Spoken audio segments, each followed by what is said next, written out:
Congratulations! You made it to the last module. You should feel proud of yourself. For this module, your goal is to focus on completing your research paper. Therefore, you do not have to post in either of the discussion forums this week.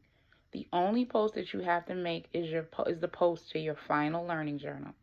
Specifically, in your final post on your learning journal, you should reflect on your experience in this course and/or you can reflect on what you've learned in this course.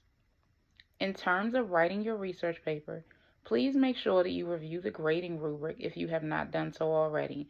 In fact, I want you to go pause the video and go grab your grading rubric. Now that you have your grading rubric in hand, as you can see in the rubric, formatting counts. Make sure that your title page and your works cited page are formatted in either MLA or APA style.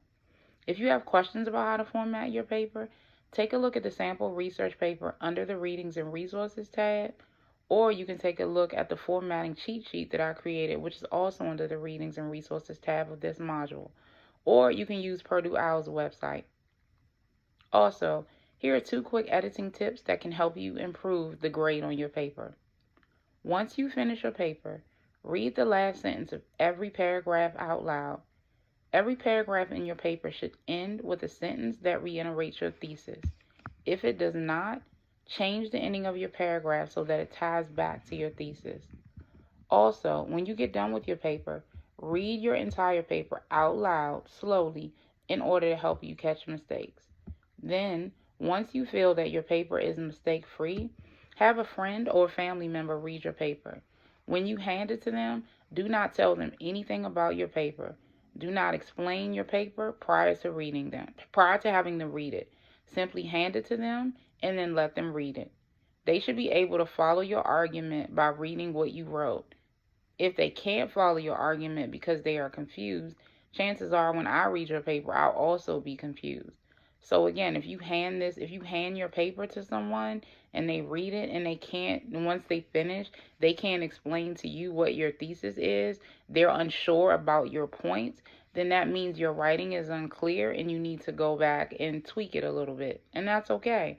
Just make sure you do it before you hand it in, okay?